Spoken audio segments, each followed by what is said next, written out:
Welcome back to Half the Battle. I'm your host, as always, Daniel Levi, and joining me now is top 15 UFC light heavyweight Jamahal Sweet Dreams Hill. Jamahal, welcome back to Half the Battle. What's going on? How you doing?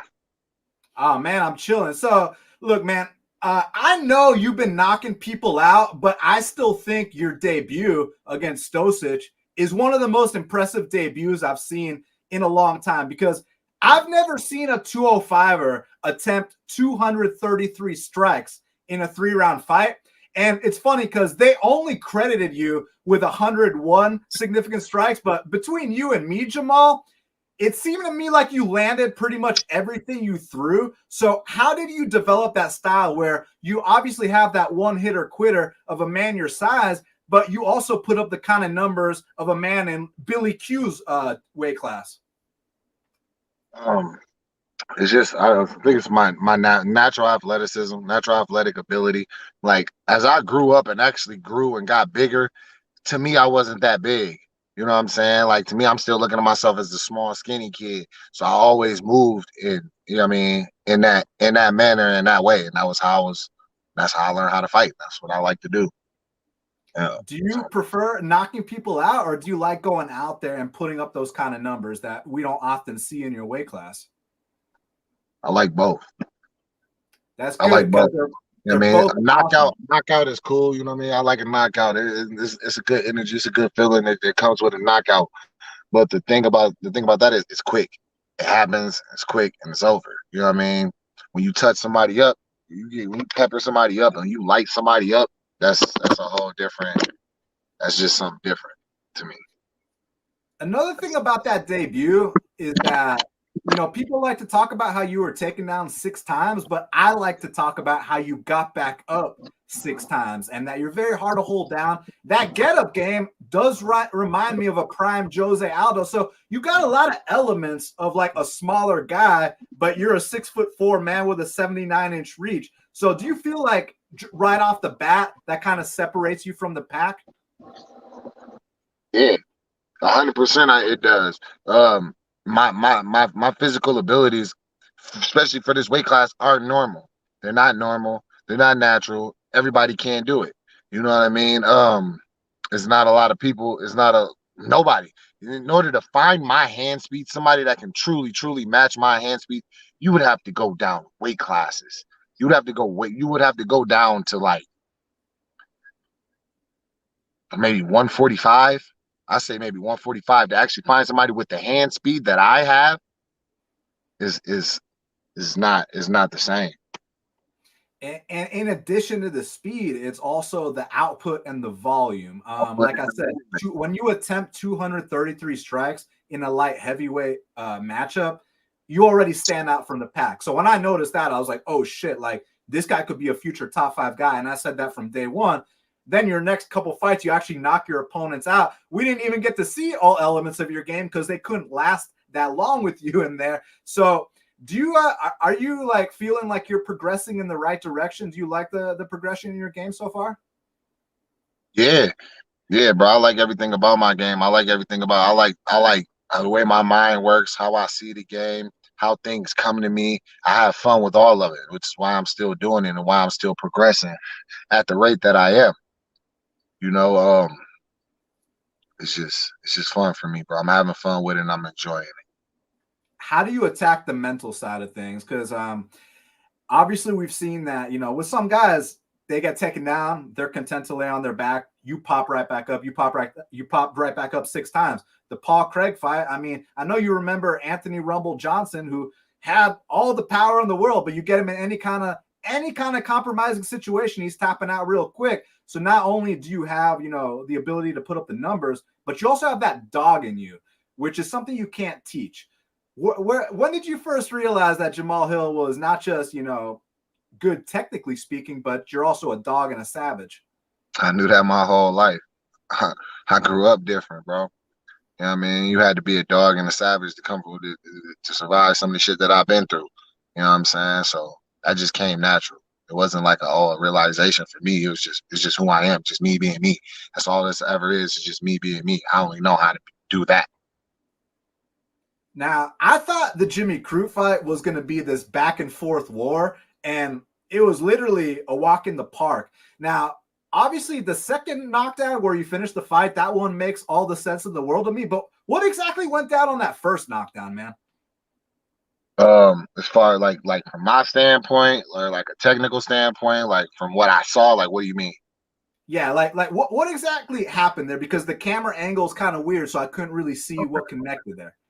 So so whenever we first engaged or whatever, we came out, we did our little fill out thing or whatever. I threw that high kick. When I threw that high kick, it landed on his forearm. You know, it smacked his arm, but he leaned back, so it kind of clipped him.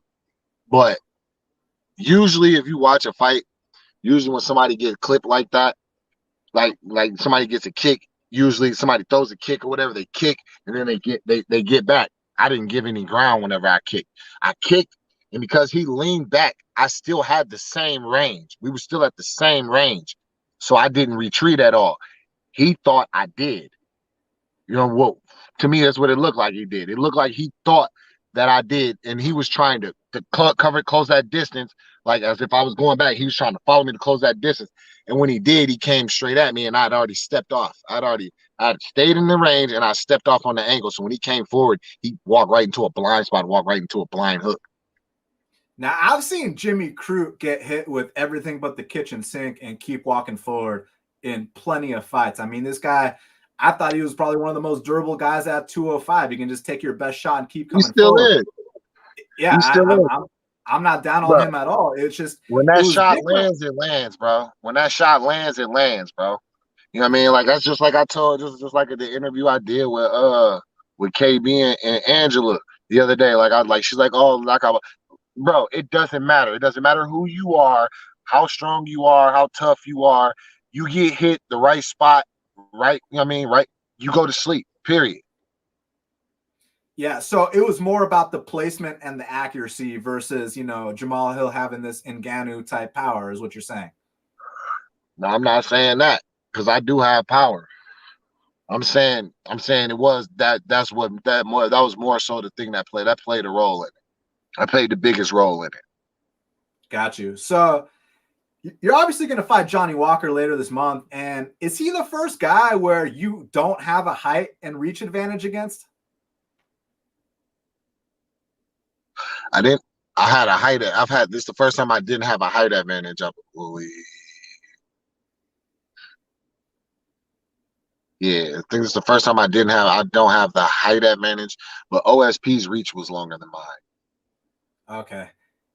I mean, does that present something different here? Because I mean, like with Walker, he's an interesting guy because it's like No, he's very athletic. I mean, I'm sure he's got an insane vertical jump. You've seen the flying knee KOs, the elbows, the high kicks. He's got some good weapons, but it seems like he doesn't really have much of a process or like a method behind the madness. Does that make him more dangerous or more predictable for you? you just asked me a lot right there, bro. Yeah. You just asked me a lot right there. Um, as far as his physical size, um, I fought big dudes before. I've trained with big dudes. I used to whenever I first came out, I used to spar with a dude that was 6'10". You know what I'm saying? So I've sparred, I've dealt with range, length, and things like that. As far as the task that he presents, the task that he presents as far as athleticism, he's big, he's long, and he's athletic. Yeah, I mean that can present a problem for anybody. You know what I mean? Like anything can present a problem. Like, his arms being too short can present a problem if he knows how to use it. You know what I mean? But the thing is, the things that he wants to do and he tries to do, I do them better, a lot better. You know, like the Santos fight. If he approaches me like he did the Santos fight in the Santos fight, it's not gonna turn out well for him, I believe. You know, sitting back, throwing a million feints without actually setting anything up just to try to control what they're thinking or what they do and things like that.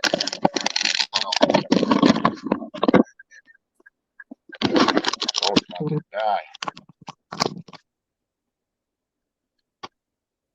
You're good. I see you.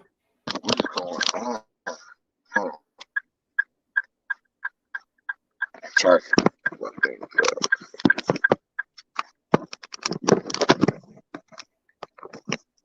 Technical difficulties.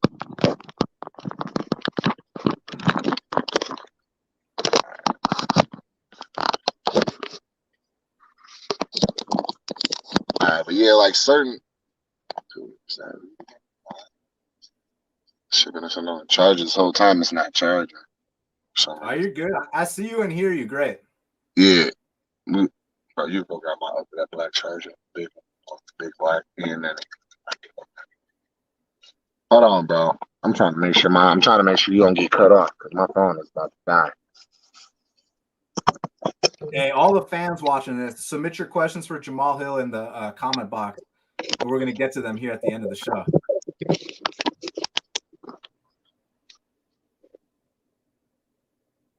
What up, man? Can you hear me? See me? I got you, bro. Yeah. No. But like I was saying though, physical, like the physical challenges that he presents, big, long, explosive, things like that. He can't fight me the way he fought Santos. You know what I mean? That technical, that like you would have to have technique and flow on a level that he does not understand. He's already clear. I seen an interview. He already said he don't understand. You know what I mean? He's things that he said he's learned, things that he's saying that he's learning. I've known, been in my DNA for years. You know what I mean? So technically, from a technical aspect, he can't beat me like that. He can try. You know what I mean? He's long, he's big. You know what I mean? He's in the UFC, so he has some talent. He can probably put up, but in the long run, I don't think overall it's not that wouldn't work out.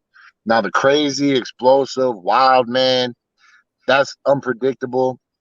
That can, damn, I died. No, you're still here, bro.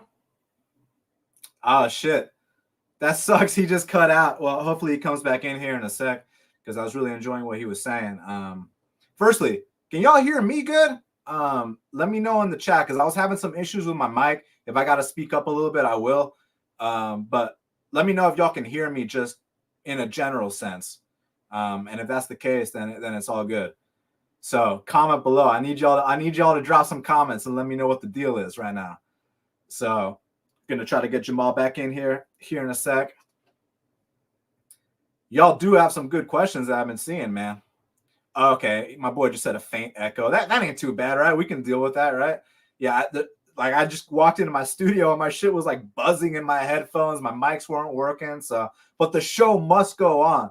So as soon as Jamahal gets back in here, we're gonna get down to business again. But until then, if y'all got any questions for me, I'm happy to answer them while he figures this out. My boy Knight said, how much weed does he smoke? I'll let him answer that question, but it looks like a good bit. All right, so y'all said the mic is generally good, but a little softer than usual. All right, not too bad. So just turn up the volume and you should be good to go there. But yeah, man, I am excited for Jamal's fight against Johnny Walker. I mean, at one point I was super high on Johnny Walker. I thought that he could be one of the guys to give John Jones his toughest fight. And it turns out I couldn't have been more wrong about that. I mean, sometimes you fall in love with those quick, brutal knockouts, which is what he was bringing to the table. And what I really want to ask Jamahal is, does he think that there's much process to Johnny Walker's game? Like, is there a method behind the madness, or is the guy just doing random shit to do random shit? That's what I'm trying to figure out. So when Jamahal comes back in here, I'm going to ask him his opinion on that. But until then, if y'all got any questions for me, let me know. Let's see. Okay, my boy 802K says Cowboy versus Lauzon Thoughts. I think it's a perfect matchup, man. It's one I wanted to see for years. I think a few years ago, it would have been a lock for Cerrone to actually win that fight, especially past the first round. But now I would not be surprised at all if Lauzon actually went out there and got a first-round finish over Cerrone. But historically speaking, Lauzon does tend to slow down in fights. So if it does get extended, you got to lean Cerrone. But I think there's a chance that Lauzon actually gets him out of there early. Josh asked me, did I see Sean Strickland's apartment tour? I did. It's interesting because he's got like 6 figures in the bank. So at least he's saving his money. He wants to live like a caveman. I mean, it is what it is. I mean, I know he could afford a better spot. So people are trying to link that to fighter pay, which they shouldn't, because I know for a fact that Strickland's got 6 figures in his account. He's just frugal with his money. He doesn't want to spend, which is actually pretty fucking smart. So, yeah, I have seen it. So it's interesting. Send me some more questions, man. Oh, he said psycho as fuck and single as fuck. Yeah, I mean, look, I wouldn't be surprised. Sean Strickland does seem like kind of a crazy dude, but one hell of a fighter for sure. Definitely enjoy watching him fight, and I'm excited for this main event with Jack Hermansson. I mean, Jack Hermansson, he's got some of the best ground and pound in the UFC middleweight division, a nasty submission game, and Sean Strickland is very well-rounded. And the thing I like about Strickland too is that even though at 85s the grappling hasn't been put to the test as much, back when he was fighting at 70s, we got to see how damn good of a grappler this guy truly is. So I think he's going to have some surprises for Hermansson here. But look, you can't ever count out a guy like Hermansson. I mean, he's in the position he's in for a reason. The guy's a stud. But I think this guy Strickland might be coming into his own here. I mean, you just got to put it into perspective. Like when Strickland was at 70s, you always had potential, but you never quite saw him, reach that next level. Whereas now that he's at 85, I mean, this is back-to-back main events. He's in the top 10. So I'd say he's a new man at 85. This was the right weight class for him. Let me send Jamahal a message and check for an update real quick. So hold on.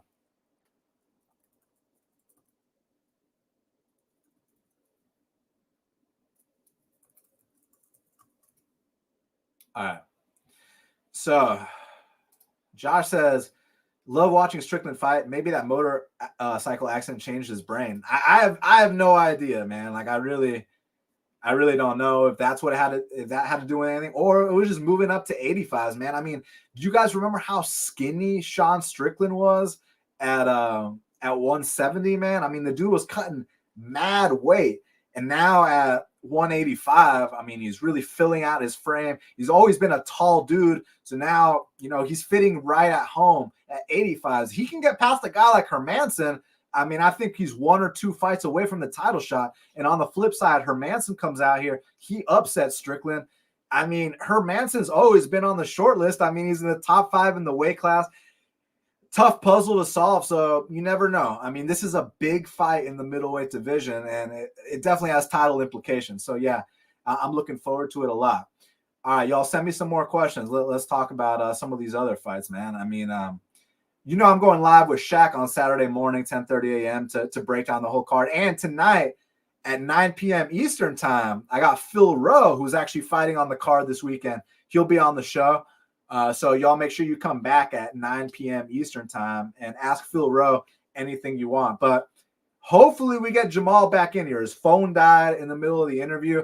He went to his car to charge it, and somehow it died there, which is surprising because he was looking good. The quality was looking good. I could hear him fine. So hopefully we get this figured out. But either way, I'm excited to be here live with y'all right now, man. So what else y'all got for me? Let me know what else y'all got. I did have some more questions for him about the Walker fight. Curious about, let me see. Let me tell you what I'm curious about. I got it written down. Oh yeah. Matthew Stafford going to the Super Bowl because, he played for the Lions, but down here in Georgia, he was also the quarterback for the UGA Bulldogs, which, look, I went to Georgia State University, which is in Atlanta. UGA is in Athens, but he still represents Georgia. So now that the Falcons are out of the mix, not that they were ever in it, I will be rooting for Stafford this weekend. Let's see. Josh says the upcoming card has him more excited than the last pay-per-view turned out to be. Gerwin says half the battle will be Saturday morning this week. Not to my knowledge. No, Thursday. So here's what we got. We're going to wait for Jamal to come back on this one. For those that are just tuning in now, his phone died. We started talking to him. His phone died. He's about to come back in. Tonight at 9 p.m. Eastern time, I'm going live with Phil Rowe, who's fighting Jason Witt this Saturday. And then Thursday morning at 10:30 a.m., Shaq and I are breaking down the card start to finish. So that's basically what's going down. Night Warrior says, what do I think about Francis versus UFC pay contract issues? Also, Tyson Fury, $30 million a fight, and UFC champion earning $600,000 a fight.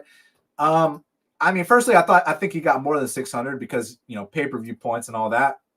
I just don't know the exact figure. Yeah, would I love to see Francis get 30 million? Fuck yeah, I'd love to. I just don't really know like what needs to take place for that to happen. Like Tyson Fury is probably selling millions of pay-per-views, whereas word on the street is the Francis Ngannou pay-per-view only did 200,000 buys. Now, that could be total bullshit. I don't know.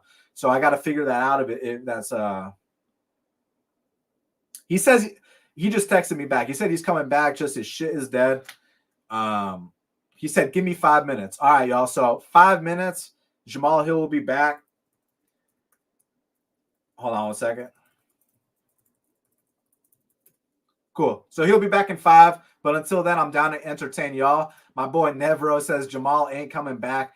He about to go raid the whole kitchen. He got the munchies. Hey, he's got to make 205 later on this month. So I don't think he's going to the kitchen right now. I actually believe him. He's trying to charge up his phone, and do that whole thing. So, but yeah, back to the Tyson Fury thing. I mean, you just got to like give me some more details. Like, what kind of numbers was Tyson Fury putting up pay-per-view wise? Was he selling millions? Because if there's any truth to Francis only selling 200,000, well, then yeah, that's why Francis gets paid less. So I just need some more details here. But yeah, obviously, would I like to see people get paid more? Yeah, I think everybody would like to get paid more in any job. I don't think that's a fucking secret here. But I think we need more details before we jump to conclusions. Is all I'm thinking. My boy 802K said, give me 5, rolling another. Hey, he can smoke on the show all he wants, man. You know we're weed friendly over here. Shout out to my boy Bud Crush. So yeah, there ain't no issues with that at all. And then since I have a second, y'all, if you're planning on betting on the fights this weekend, or you're planning on betting on the Super Bowl, or whatever the case is, you guys got to check out my sponsor, BetUS. They're a badass sportsbook. They have very competitive lines, and they offer live betting throughout the game. So make sure y'all check out BetUS and use my code BATTLE125 for an 125% bonus on your first deposit. And then also, that's for the sports book. That's if you're into betting. If you're into daily fantasy sports, I highly recommend PrizePicks. I've been telling y'all, man, some of these numbers, I mean, it's literally you versus them. It's not you versus thousands of other people. It's you versus PrizePicks and whatever their projection is. So you see something you disagree with, take advantage, combine sports. So go to PrizePicks, download the app, and use my code BATTLE20. Use my code BATTLE, not BATTLE20, BATTLE for an 100% deposit match up to $100 with PrizePicks. All right, these 5 minutes are winding down. Jamal's about to come back in here. But until then, let's answer some more fan questions. So my boy 802 said, did I see Rashad Evans fight Eagle? I did see his fight in Eagle, man. Thank God he got back on track, man, because it hurts to see a legend of the sport, lose to guys like Sam Alvey. No disrespect, just saying, like, he would have never been caught dead losing to a guy like that a couple of years ago, right? And then, and even to Dan Kelly, who I respect as well, but same story there. So it's good that he got back on track. Now he can walk out on a win, and I hope he does, man. Or keep taking more fights against, other guys that are getting up there in age. So yeah, that's basically how I feel about that. What else y'all got for me, man? Send me some more questions in here. Counting down till the return of Jamahal Hill. Apologize for the technical difficulties, man, but I appreciate y'all sticking with me. You know that the show must go on no matter what, but we still got more questions to ask. I want to know his opinion on, is Johnny Walker chinny, or does Johnny Walker just fight with his fucking chin straight up in the air and a lack of defense? Like, is Johnny Walker, does he have a thought process behind what he does, or is he just spamming random shit? Like, I want to know Jamal's opinion on these things. So as soon as he comes back in here, we're going to find out the answers to this stuff, man. So I'm excited, and I do appreciate you guys bearing with our technical difficulties. So thank you very, very much. And also, if I'm not being loud enough, you guys tell me, because my mic died. So basically, I'm speaking into the camera's mic. Yeah, I got a lot of shit I got to take care of, but I'm still happy to be here talking fights with y'all, man. That's what this shit is all about. So hopefully he gets back in here ASAP, man, because there's still more to talk about. We got to talk about the OSP fight, the Paul Craig fight. He knocked out Jimmy Crute. He's got the Johnny Walker fight coming up. I'm glad we got to cover the output thing, because the thing that's always stood out to me about Hill was that, yeah, he can knock people out like a light heavyweight does, but the guy puts up numbers which you don't often see from men his size. You don't see 205ers going out there landing 233 strikes like he did in the Darko fight, which I'm still very impressed by. So it's cool to hear the philosophy behind this and just his overall thoughts on, on his style, on his process. Because I know he's a guy that has a pretty damn slick process, and that's why he's one of my favorite light heavyweights. So let's see what happens when he comes back in there. But until then, let's talk about this. So Phil Haas pulled out his fight with Sam Alvey, so they're allegedly looking for a replacement. My boy Jared Nitrain Gooden said that he wants to step in and fight Sam Alvey. I think they should give him a call back. Listen, he had his 4-fight contract in the UFC, and they basically told him, like, look, man, you're fighting tough with these guys, but just get a couple more wins and we'll call you back. And the very next week, he goes out there on Fight Pass, gets another win. And I mean, I think he's ready to be back. I think he wants to move up to middleweight, man. The cuts to 70 were getting too tough. The guy's big for the weight class. And at 85, he's not going to have to kill himself.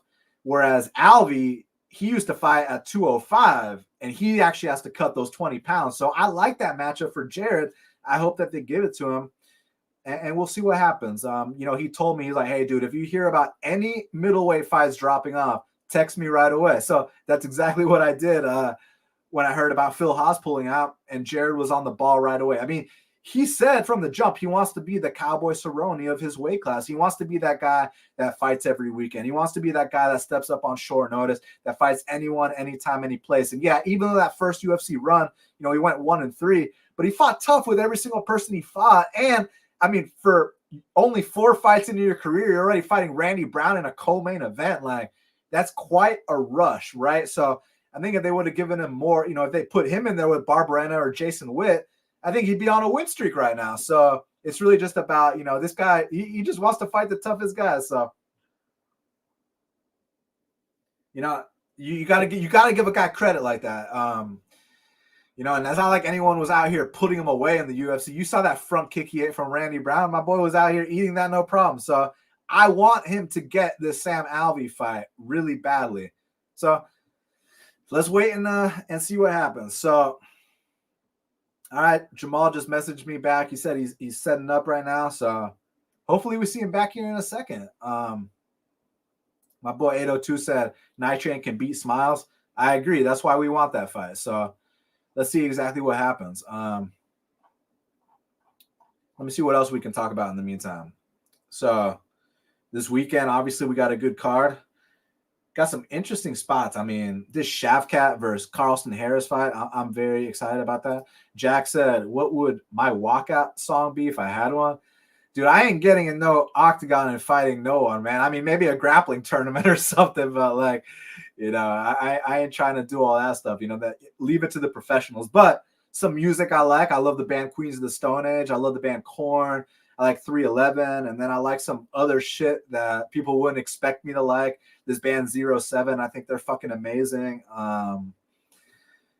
Arctic Monkeys I'm a big fan of. So, Every Time I Die, who just recently broke up, like them a lot too. So yeah, one of those bands would be my walkout song, for sure. Kenshiro said, by the way, what's up, Kenshiro? It's been a while since I've seen you in one of my streams, so it's good to have you back. He says, I demand an investigation of the Bellator judges for the 2 huge criminal robberies of the main and co-main event fights this Saturday. I mean, Arizona judges gave it to the Arizona fighters. You know what I'm saying, man? So I don't think it was like, I mean, they were close fights, man. It's not like, even though I kind of did think the other guys won the fights, they were so close that I wasn't that pissed about it. But if you had money on it, I can understand why you would be very frustrated by that. So, but even with that said, they obviously need to fix the judging in the sport ASAP. My boy Jack Attack said, Every Time I Die, hell yeah, dude. They never put out a shitty record, man, and it sucks how things ended. I've actually seen them live like over 20 times ever since I was in high school to now as a grown-ass man. Just love seeing those guys live, man. I'm a big music fan. I used to play the drums back in the day. So yeah, big time into music. Now I just love jujitsu. Actually dealing with a little injury. I had an MRI this morning, so hopefully it ain't what I think it is. I think I might have like a pinched nerve in my neck, but it's not that bad. It's not that bad. A couple, a little bit of physical therapy, and I'll be right back in there. I'm excited about that. So yeah, that's what I did. Had to wake up at like 7. Dude, you all ever done an MRI before? It's like the most claustrophobic shit I've ever done in my fucking life, man. Like, I was like, God damn, like, I'm going to close my eyes and hope this shit ends right away. You start thinking all these, like, random ass thoughts. Like, and like I said, I'm not even, like, claustrophobic, but it was just, like, it was a weird-ass experience, man. It's loud as fuck in there. Like, there's only, like, 1 inch between you and the ceiling. Like, it's, the enclosement. It was something else, man. So, yeah.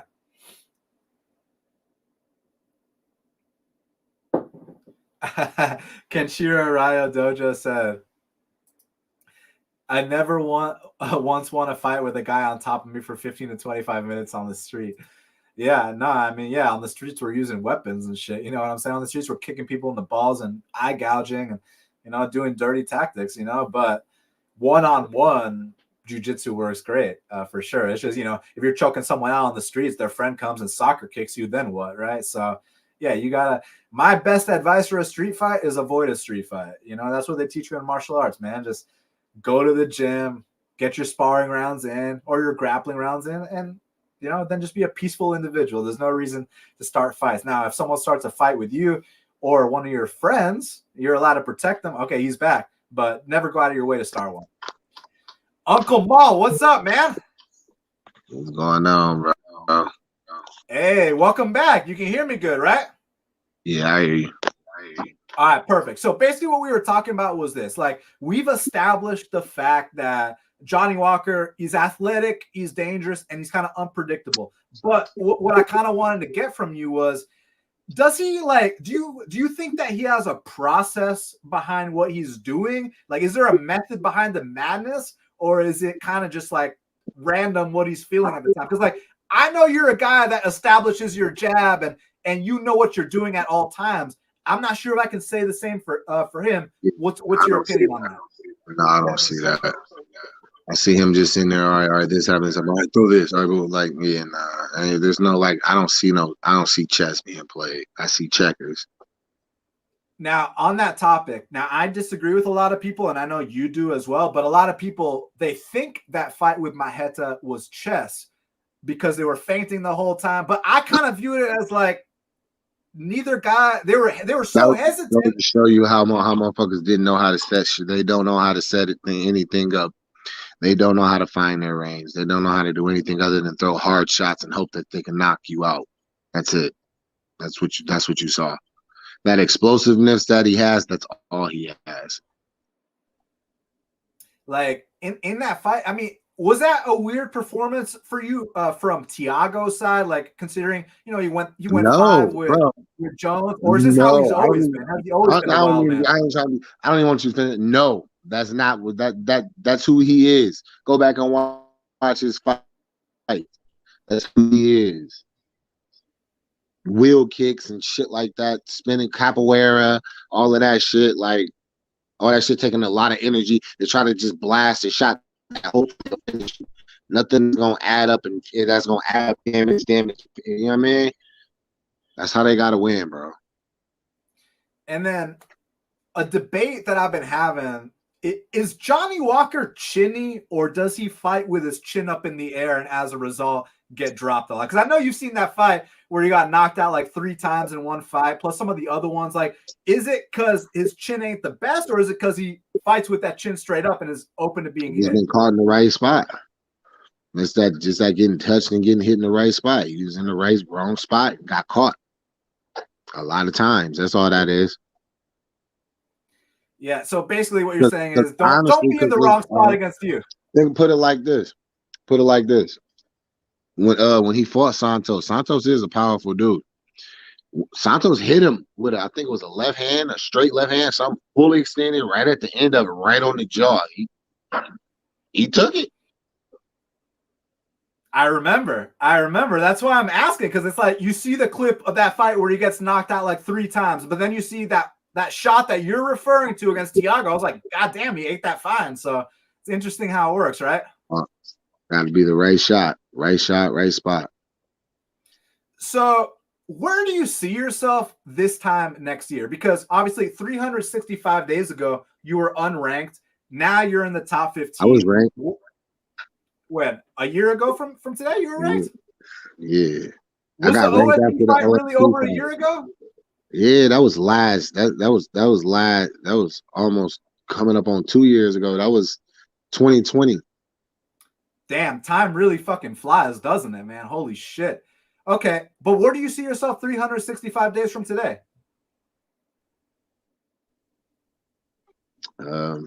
Still climbing, a few more dubs under my belt, and making better money. That's what's up. Hey, every dub is gonna help with that. So I personally get sketched out by undefeated records because to me, like I feel like no one is exempt from that first L. And I always like it when someone takes that L and they come back better. Now, when you fought Paul Craig, you handled that about as well as anyone I've ever seen. You admitted you were too cocky, too arrogant going into that fight, and you had to learn from it. I mean, would you say that actually helped you elevate the overall fighter that Jamahal Hill is to that next level, having to go through that? Yeah, it was adversity. All adversity offers an opportunity to grow.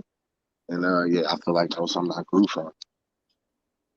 Now, back to what we were talking about earlier. I think I mentioned this before you cut out. So if I know for a fact, like, if I saw Anthony Rumble Johnson in that same spot, it's an instant tap. Like when you're getting caught in a position like that and you know the danger of what could happen, like, are you like, he's got to kill me? Like what's going through your head? Because it didn't seem for a second like you were ready to say, I'm done. Like the ref literally stopped it with no time. I don't want to lose. So had that been a choke, you would have let him put you to sleep. Would have had to. We're dealing with a dog, ladies and gentlemen. We're dealing with a real dog here. So, and back to what I was talking about earlier. Your volume coming through messed up, like real scrambly now. Oh yeah, you're having trouble hearing me? Yeah, it's real bad. I apologize, man. How bad? Can you hear me at all? It's like, no, I can hear you, bro, but it's like really like scrambled. It's like messed up in the mic. All right, well, let's make the best. Sound like you just swallowed the mic. Let's try to make the best of it, okay? Okay. So Matt Stafford, right? Because look, my Falcons had no chance.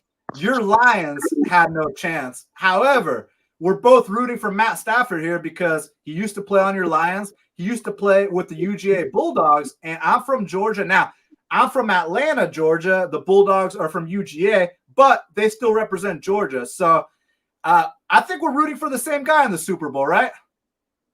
If you're going for MS9, hell yeah. That is what I'm going for. So before I let you go, man, let's get some fan questions in here. You down to answer a couple fan questions? Yeah, shoot them at me. All right, cool. So here we go. I'm just scrolling up and grabbing them real quick. Luke says, what are you doing different this camp to prepare for Johnny? Nothing. It's business as usual.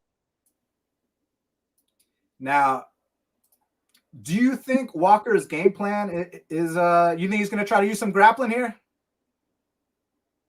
Everything's on the table. I'm preparing for everything. I'm expecting the best. I'm expecting him to come out in his best grappling form, in his best striking form, in his best clinch form. However it goes down, I'm going to be ready. Now, Night Warrior says, how much reefer does Jamahal Hill smoke? A lot. Now, all right, we're almost at the end of these questions. Let me just scroll down a little bit. You saw Rashad Evans fight? Yeah, I saw Rashad Evans fight. Were you happy to see a legend at 42 years of age get a dub? I'm always happy to see anybody living out their dream and doing what they love. Hey, that's a very good answer, my man. That's a good answer right there. So, last but not least, and everybody, if y'all got a question for Jamal, submit it in the comment box below. So my boy Nate Williams was just speaking about what we were talking about. He says adversity makes you a man. You know, he fights in the PFL, so we agree with that. We agree with that. It makes you a man, it makes you a woman, it makes you an adult. You know what I mean? You truly learn about yourself through the adversity you face. And it's all about how you're gonna deal with it and how you're gonna come back for it or how you're gonna apply it to your life. Jimmy says, Jamal, is John Jones a future heavyweight champion in your opinion? If he chooses to be. And Kenshiro says, Hill, I always bet on you, bro. You helped me feed my 12 kids. And so that's that's a dozen and a half that are satisfied. Taking care of all the kids. Hey, good investments make good money. You told me that the first time I had you on the show. Luke says he's ready for that Johnny Walker pack. Is it indica, sativa, or a hybrid? We always hybrid. My man. Awesome. So, and then I had to ask you this. So I heard you talk about the only reason you're still in Michigan is because, like, you know, that's where your camp is. That's where your training partners, your coaches, your gym, everything is in. Now, let's say you become a UFC world champion. Let's say you get the money you want. Let's say you have the option to move to wherever you want. Would you move somewhere else and bring your coaches with you? Like if you had the chance to do something like that? The type of money that I'm trying to make, I don't think the UFC gonna pay me that. But yeah, if that was actually a possibility and opportunity, then yeah, probably, maybe. Like, where would be your ideal place? Because I mean, it seemed like you're getting sick of that snow. I don't have no ideal place. I got a few places I'd actually like to live. I don't know. Maybe I don't want to live nowhere. Maybe I want to bounce around.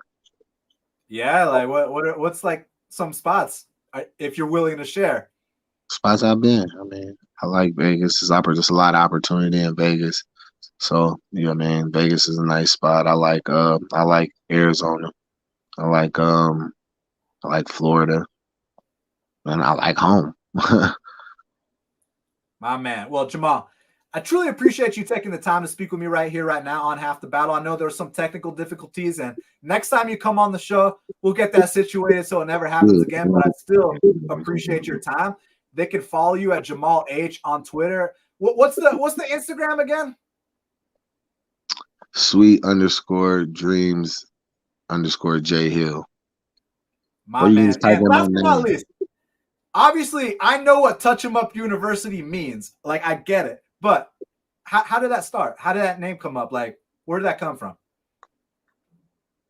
That's what I touching people. I'm touching people up. I hit when I'm going. Everything is in play. I hit you and touch you everywhere. I know this much. But was that you that came up with the name? Was it a coach? But at the same time, it's like, all right, when I'm in the rhythm and I'm hitting you and I'm landing everywhere and I'm touching you up, everything, I'm schooling you at the same time. Don't do that. Bang. You know what I mean? Don't do that. No. Nope. You know what I'm saying? You getting schooled at the same time. Touch them. You getting touched up and schooled at the same time. Touch 'em Up University. Yes, sir. Well, Jamal, I sincerely appreciate the time. Best of luck in the rest of the camp. Kick this man's ass, and we will speak very soon, my friend. Yes, sir. Appreciate the talk. talk. Take care, man. See ya. There he is, Jamal Sweet Dreams Hill. Man, sorry about the technical difficulties, y'all, but I hope y'all still enjoyed this, got something out of it. And thank you for being here. I'll be back tonight at 9 p.m. Eastern time with Phil Rowe, UFC welterweight, who's fighting this Saturday night against Jason Witt. Remember, if you need a sports book, hit up BetUS. Use my code BATTLE125 for an 125% bonus on your first deposit. And if you need a new daily fantasy sports outlet, check out PrizePicks. Use my code BATTLE for an 100% deposit match up to $100. Subscribe to Half the Battle on iTunes, SoundCloud, YouTube, Stitcher, Spotify, all the places where we are available. I'll be back tonight at 9 p.m. with Phil Rowe, and then I'll be back Thursday morning at 10:30 a.m. with Shaq to break down the card. Thank you guys again. I appreciate y'all bearing with me. And until the next time, let's cash these bets.